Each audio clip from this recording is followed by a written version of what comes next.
कैसा ये इश्क है।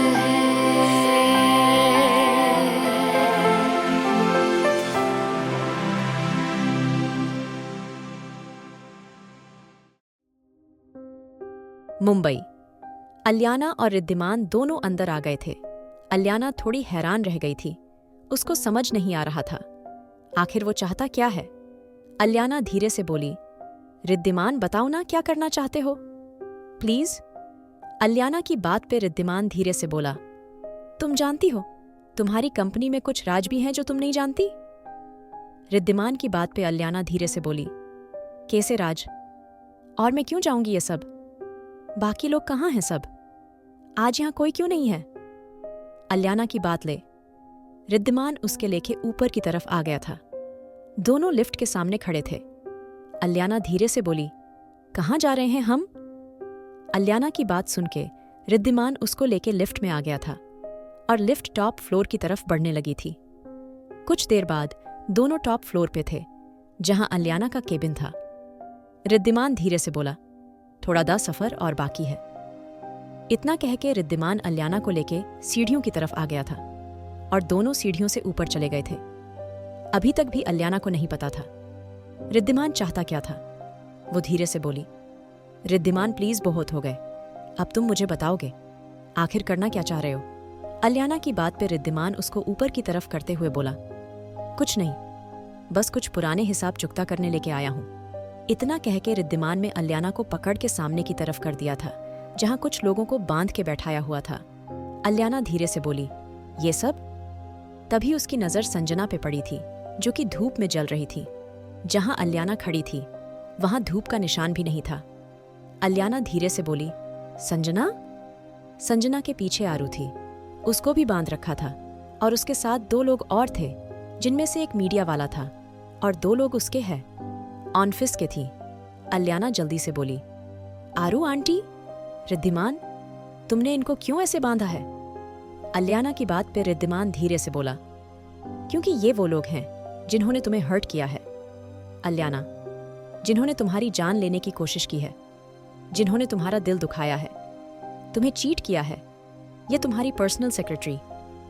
अगर समीरा राठौर अपने गंदे इरादों में कामयाब हुई है तो उसकी वजह सिर्फ और सिर्फ ये लोग हैं जिन्होंने उसकी मदद करी है।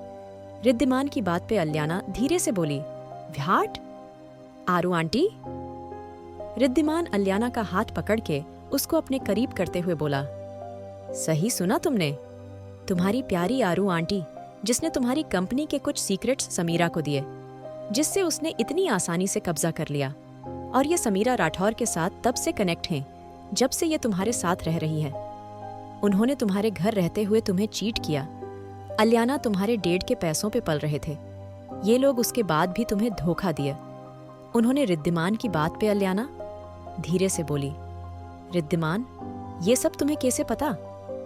अलियाना की बात पे रिद्धिमान गहरी सांस लेके बोला, मुझे ये सब तब से ही पता है जब से समीरा ने तुम्हारी कंपनी को अपने नाम किया था, लेकिन मैं मजबूर था, बहुत ज्यादा मजबूर। रिद्धिमान की बात पे अलियाना धीरे से बोली, कैसी मजबूरी रिद्धिमान? आखिर वो कैसी मजबूरी थी जो इतनी ज्यादा थी? रिद्धिमान धीरे से बोला, तुम्हें सब थोड़ी देर में पता चल जाएगा अलियाना, लेकिन ये लोग तुम्हारी नफरत भी डिजर्व नहीं करते। तुम लोगों की जान लेती हो, बुरे लोगों की। तुम अपना फैसला खुद लेती हो, अपनी सजा खुद देती हो, तो आज तुम्हें अपना बदला लेना है इन सब लोगों से। रिद्धिमान की बात पे अलियाना धीरे से बोली, मैं अपना बदला लेने वाली थी। रिद्धिमान में इन लोगों को कभी नहीं छोड़ती, लेकिन आरू आंटी? अलियाना कुछ समझ नहीं आ रहा था। तभी रिद्धिमान उसकी आंखों में देखते हुए बोला, हाँ तुम्हारी आरू आंटी, जिस दिन रूहान ओबरॉय मेंशन आया था वो अपनी माँ की गलती को एक्सेप्ट करने आया था, लेकिन उस वक्त मैंने उसको रोका क्योंकि तुम सैरन की वजह काफी हर्ट थी और मैं तुम्हें और सजा देना नहीं चाहता था। रिद्धिमान की बात पे अलियाना उसको धक्का देते हुए बोली, प्लीज रिद्धिमान, तुम ये सब क्या कह रहे हो? मुझे कुछ समझ नहीं आ रहा मैं क्या करूं, क्या कहूं, क्या बोलूं? हर किसी ने मेरे साथ सिर्फ धोखा किया है। अलियाना की बात और रिद्धिमान उसको गले लगाते हुए बोला, आई नो अलियाना, मैं सब जानता हूं, अब तुम्हारे दुश्मन तुम्हारे सामने हैं। अलियाना धीरे से बोली, रिद्धिमान कल तुम जो बात कर रहे थे वो सब? रिद्धिमान अल्याना की आंखों में देखते हुए बोला, वो सब तुम्हें पता चल जाएगा। अभी के लिए तुम्हारा दिल जो कह रहा है तुम वो करो। मैं तुम्हारे साथ हूं अल्याना। रिद्धिमान की बात पे अल्याना ने एक बार उसको देखा था और फिर धीरे धीरे चलती उन लोगों के पास आ गई थी। उनके पीछे काफी गार्ड खड़े थे और उनमें से कोई भी होश में नहीं था। शायद वो लोग रात से बेहोश थे। रिद्धिमान ने एक गार्ड को इशारा कर दिया था। अचानक से उस गार्ड ने उनके ऊपर पानी डाल दिया था। रिद्धिमान गहरी सांस लेके बोला, गुड मॉर्निंग मिसेस आरू, कैसी हैं आप? रिद्धिमान की बात पे आरू ने जैसे ही सामने देखा उसके चेहरे पर गुस्सा भर गया था। आरू गुस्से से बोली, क्या बकवास है यह? अल्याना आरू के ऊपर झुकते हुए गुस्से से बोली, क्यों क्यों किया तुमने ये सब? मैंने कितना यकीन किया था ना तुम पर। क्या माना था मैंने तुम्हें? अल्याना की बात पे आरू गुस्से से बोली, मैंने नहीं कहा था। तुम मुझे अपना मानो अल्याना।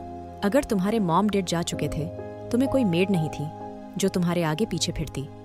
मेरा अपना एक बेटा था, क्या मैं उस पर ध्यान ना देती? आरू की बात पे अल्याना गुस्से से बोली, लेकिन तुमने तो मुझे चीट किया।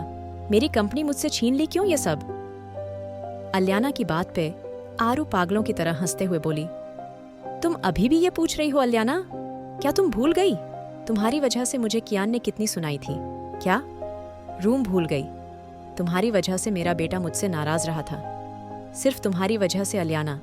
तुमने जो मेरी इंसल्ट करी थी वो मैं कभी नहीं भूल पाऊंगी, कभी भी नहीं। इसलिए मैंने ये सब करा। समीरा की बात पर अल्याना दर्द भरी मुस्कान के साथ बोली, जब तुम मेरे घर में थी तुम तब से समीरा के साथ थी। तब तो मेरी और तुम्हारी कोई बात नहीं हुई थी ना? अल्याना की बात पे आरू गुस्से से बोली, आई हेट यू। अल्याना, नफरत है मुझे तुमसे बहुत ज्यादा। तुम्हारी वजह से मेरा बेटा, मेरा पति मुंह से दूर हो गया। आरू की बात पे अल्याना ने सिर्फ उसको देखा था और संजना के पास चली गई थी। रिद्धिमान, जो अब तक सब देख रहा था, वो एक बार भी अल्याना के पास नहीं आया था। वो जानता था इन लोगों ने अल्याना को हर्ट किया है और इसका बदला अगर वो ही सबसे ले तभी उसको सुकून मिलेगा। इसलिए वो बस अपनी बीवी का गैंगस्टर मोड एंजॉय कर रहा था। अल्याना संजना के सामने आके उसको देखते हुए बोली, हेलो संजना, क्या तुमने मुझे मिस नहीं किया? अल्याना की बात पे संजना जल्दी से बोली, मेम। उसकी आवाज कांप रही थी और अगले ही पल अल्याना ने संजना के बालों को मुट्ठी में कस लिया था। वहीं रिद्धिमान गौर से उसको देख रहा था क्योंकि उसने अल्याना का रूप पहली बार देखा था। अभी तक तो अल्याना डरी सहमी हिरणी की तरह रहती थी, लेकिन अब अचानक से वो किसी साइको की तरह समझा को घुर रही थी। वो जानता था अल्याना का कनेक्शन अंडरवर्ल्ड से है, उसके डेड की तरह। लेकिन अल्याना काफी डरी डरी रहती थी, इसलिए उसने इस बात पे ध्यान नहीं दिया। लेकिन अब वो जब अपने सामने अल्याना को देख रहा था, उसको समझ आ रहा था उसकी बीवी तो वो आग थी जिसको वो शायद आज तक समझ ही नहीं पाया था।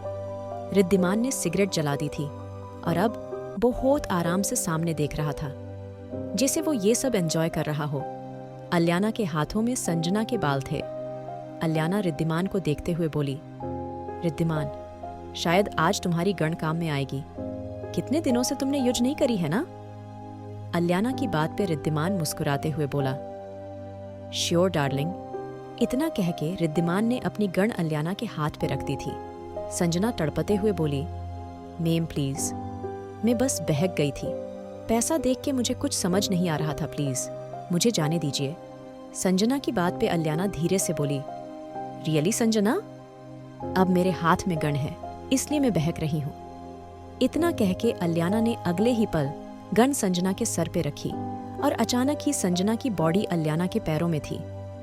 अल्याना के चेहरे पे जरा सी भी शिकन नहीं थी, उसको जरा भी डर नहीं लग रहा था। वो बस सामने देख रही थी, जैसे इन लोगों ने उसको तड़पाया था, जैसे इन लोगों ने उसका दिल दुखाया था। आज वो भी ऐसे ही उनकी जान लेने वाली थी। यही सोच के अल्याना उस मीडिया वाले की तरफ बढ़ी थी। रिद्धिमान सब कुछ गौर से देख रहा था, लेकिन आरू जो कि दूसरी तरफ थी, जिसको अल्याना के खोल दिया था, अब उससे बर्दाश्त नहीं हुआ था और जैसे ही वो अल्याना की तरफ बढ़ी, अचानक से किसी ने जोरदार थप्पड़ उसके मुंह पे जड़ दिया था। उसकी देख के रिद्धिमान और अल्याना हैरान रह गए थे। आखिर किसने मारा है आरू को थप्पड़? क्या करेगी अब अलियाना? जानने के लिए सुनिए the mafia boss unwanted wife. और अगर एपिसोड पसंद आया तो लाइक, शेयर और सब्सक्राइब करना ना भूलें।